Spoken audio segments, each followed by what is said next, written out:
Hi, everyone. This is Frank with Teachly University, and it's been a bit since I recorded my last lecture. I've been doing some more research and updating the content for my YouTube channel, and I wanted to focus on this lecture on Naval Ravikant's work in A Guide to Wealth and Happiness, Almanac of Naval Ravikant, and How to Get Rich Without Being Lucky. These are some great works, and Naval really has gained a lot of popularity in recent years, especially not just on how to build wealth, but really how to approach life. And I want to tackle and unpack some of his comments, and especially from his tweet storm that he gave a bit ago.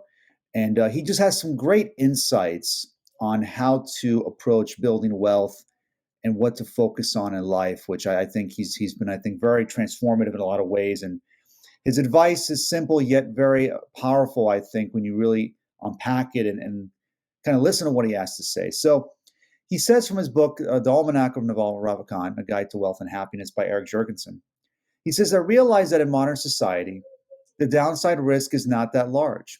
Even personal bankruptcy can wipe the debts clean in good ecosystems. I'm most familiar with Silicon Valley, but generally people will forgive failures as long as you were honest and made a high integrity effort.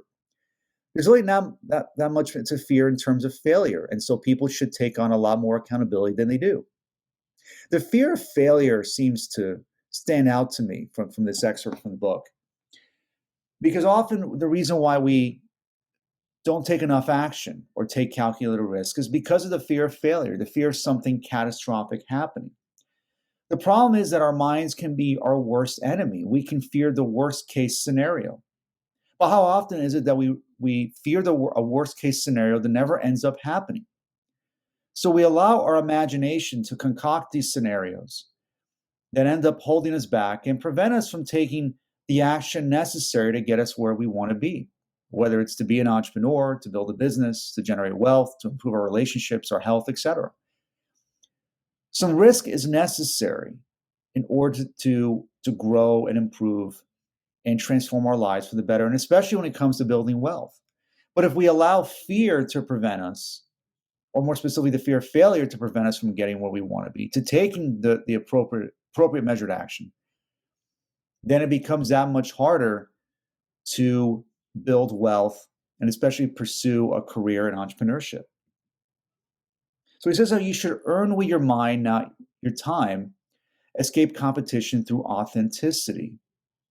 So for many of us, what we do, the common way that we earn money is by exchanging time for money. We wake up and we go to a job and work a 9 to 5 job in whatever field it may be. And that is how the vast majority of people make money, which is fine. There's nothing wrong with that, of course. You can do very well by earning a paycheck and saving and investing and growing your money that way and being able to retire after, say, 25, 30 years. The problem with this model, by exchanging time for money, is that it's not really sustainable in the long term. As human beings, we can only work so many hours in a given day. There's only so much energy and effort and time we can give before eventually we get burned out and tired, where we just don't want to do what we're doing anymore. And when you look at the Great Resignation, there's a reason why millions of Americans have decided to leave their jobs, because they got fed up with, and I know this sounds cliche because it's been used a lot, but they've got tired of the rat race. They're tired of working for somebody else. They're tired of feeling like they're working so hard and not getting anywhere closer to achieving personal freedom. So to build wealth, then, it requires that we have to escape this mindset of exchanging time for money.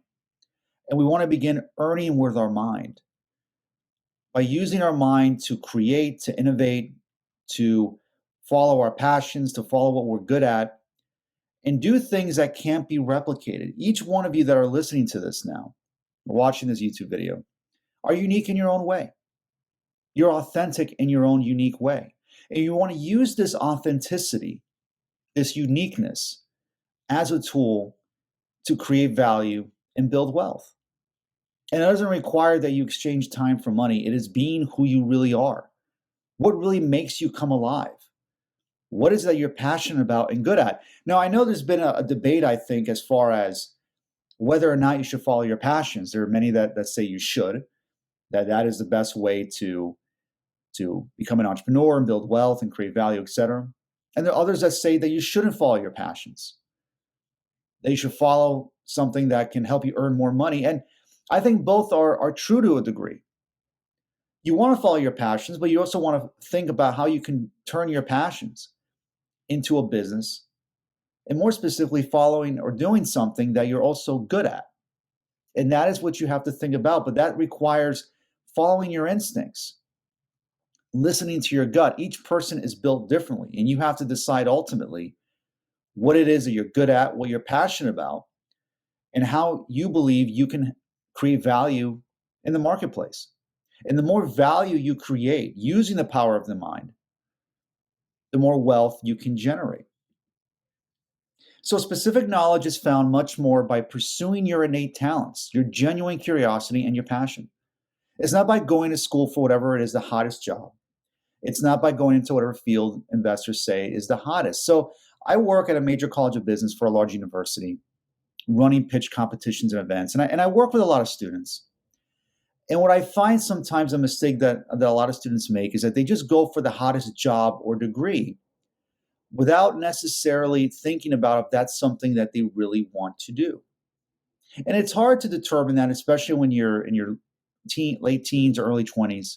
It's hard to figure that out. But we tend to blunt this passion, this voice, this higher self that's within us that is telling us to do something.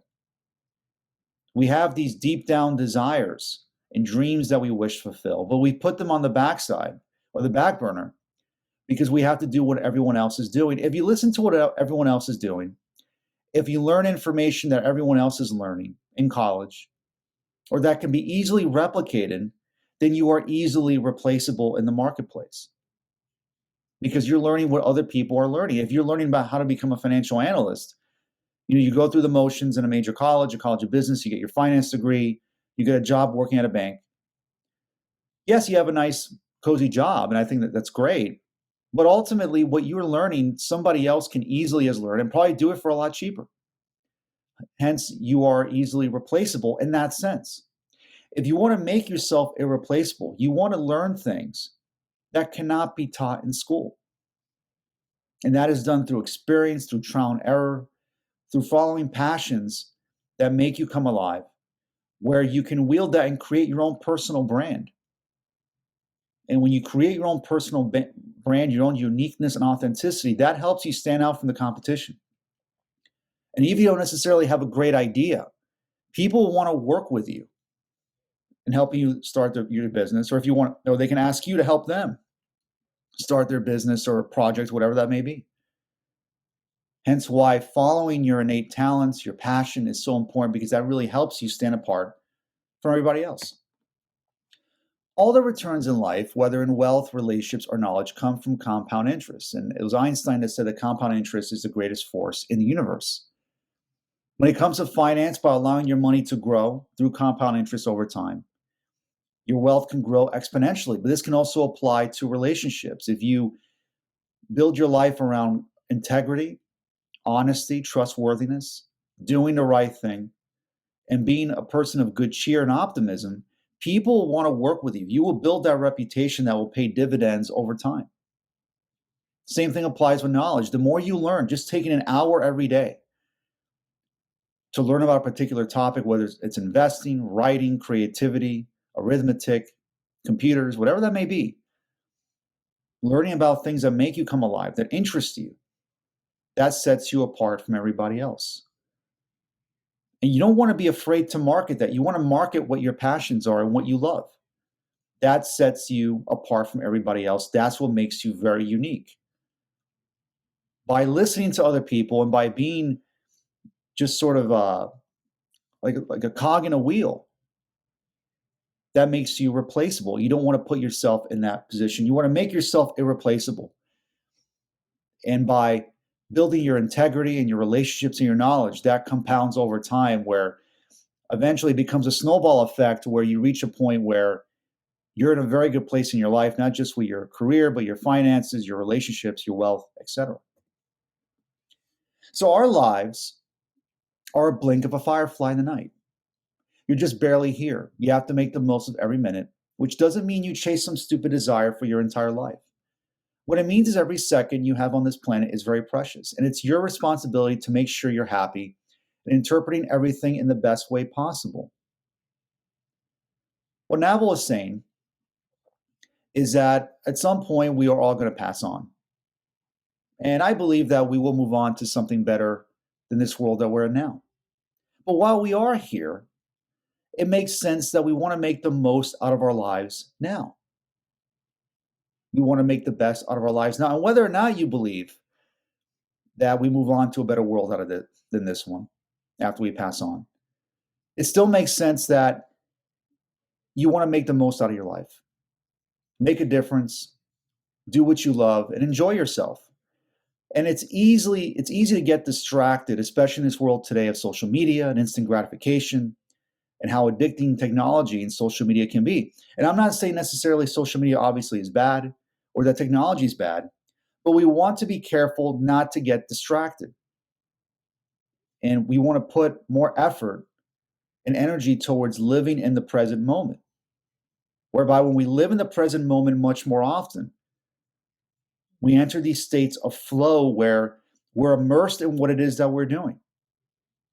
And when you generally love what you do every day, it doesn't feel like what you're doing is work. When you're building a business, you are thoroughly enjoying it. And even if you face challenges, they don't feel like challenges because you really like what you do. Because you are in the present moment and you're doing what you love. And when we enter these states of flow, and referring back to Abraham Maslow's hierarchy of needs, we reach the pinnacle of that hierarchy where we are authentically expressing ourselves.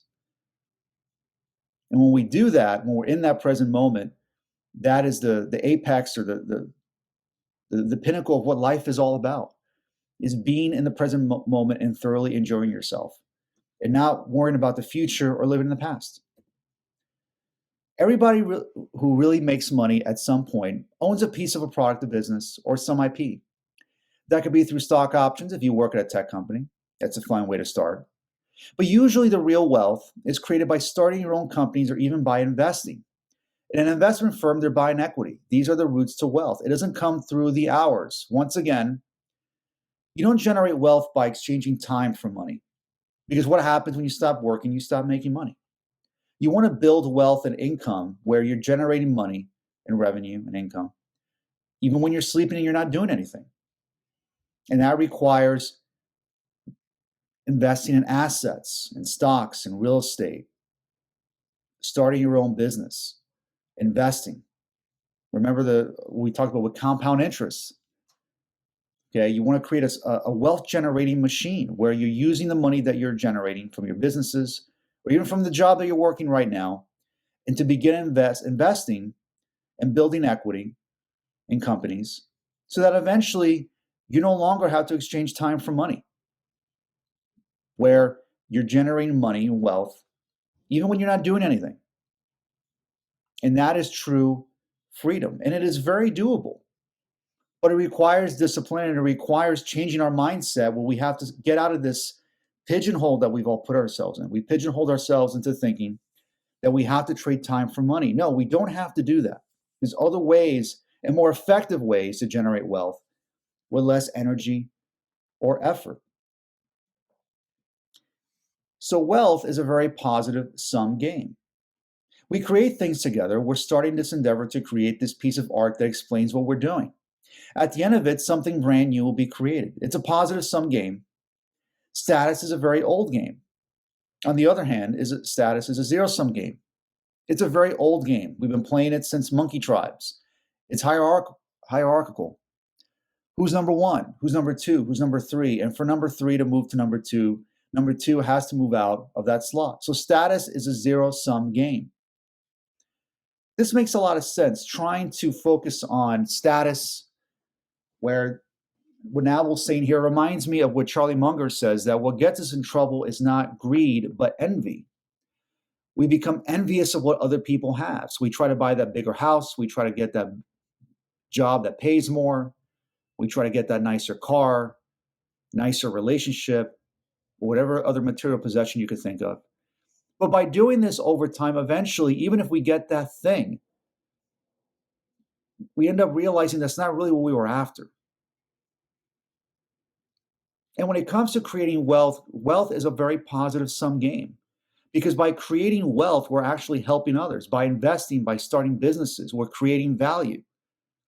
We're solving problems through our solutions and our innovations that can make the world a better place, that can create jobs, that can improve the economy, that can improve the lives of others as well as ourselves. So everybody wins when we become wealthier. So the goal in life then, one of the big goals in life should be that you want to become wealthy.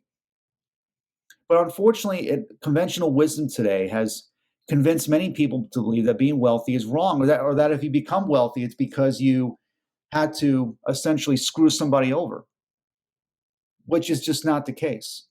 That doesn't mean, of course, there's situations, of course, that we obviously know of wealthy people being extremely unethical, but there's unethical people in all walks of life.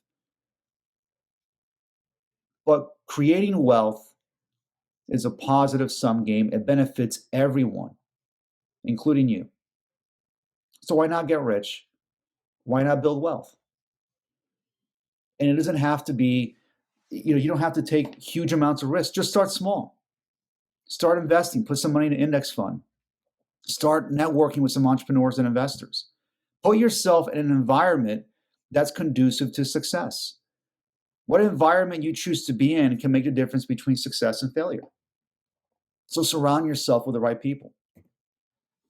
The most dangerous things are heroin and a monthly salary. Wealth is assets that earn while you sleep. This reinforces what I've said before, that having a salary can be very addictive because we like that comfort of knowing we're going to get a paycheck every other week. And again, there's nothing wrong with having a salary or working at a 9-to-5 job, but it's all about mindset, where we want to move beyond just exchanging time for money. That's a good base point to start building wealth, but we want to start shifting to where we start owning, where we become founders, we start businesses, we invest, we develop equity in companies. We want to have the mindset of an investor. And this doesn't apply just to money, but it's how we invest our time. If we spend our time working days at a job we don't like, working for people we don't get along with, making not enough money that we deserve, then we move nowhere closer to where we want to be. It's about taking a mindset shift where we start focusing on how we can build wealth rather than just exchanging time for money. So then getting rich is about knowing what to do, who to do it with, and when to do it. It is much more about understanding than purely hard work. Yes, hard work matters, and you can't skimp on it, but it has to be directed in the right way. If you don't know yet what you should work on, the most important thing is to figure it out. You should not grind out a lot of hard work until you figure out what you should be working on. I mentioned about environment in the previous slide. Putting yourself in the right environment, surrounding yourself with high energy, successful people, can make a substantial difference between success and failure. Being around people that are doing what you love to do and want to do will help inspire you and make the right connections and relationships that can help you start a business. When you're around these kind of people, they may know someone who's trying to start the same business you're in or you want to start. You can build relationships with people that can guide you, that can mentor you and put you in the right direction. If you surround yourself with people who don't have your best interest in heart, who are uninspiring and low energy, and quite frankly, people that maybe are unethical, then you're going to put yourself in a very bad situation. It's environment. And when you're in the right environment, you working hard doesn't even feel like work anymore because you're surrounded by people that are truly inspiring. It's that energy. And I've been around this energy before, and it's intoxicating. It's addicting. You want more of it because it feels good, because you're doing something that matters. You're around people that think like you and are doing wonderful things.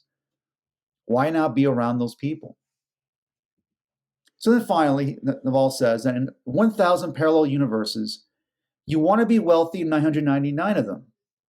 You don't want to be wealthy in the 50 of them where you got lucky. So we want to factor luck out of it. I want to live in a way that if my life played out 1,000 times, Naval is successful in 999 of them. So what Naval's saying here Your goal is to be wealthy. One of the goals in life that you should have is to generate wealth. Wealth, not just in our finances, but in various aspects of our lives. So, going back to exchanging time for money, there's another term that's within the realm of time management, where how do we get a work-life balance?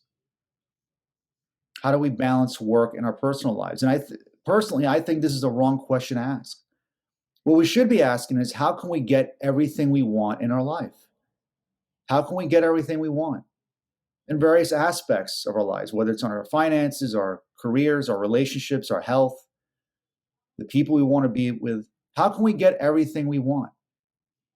Realize that we live in a world of abundance and that there's so much opportunity around you that is at your fingertips. But it is up to you to decide whether or not you will use these resources, not just outside of you, but the higher mental faculties you have within yourself that make you truly unique and that can help you generate vast abundance and wealth in your life.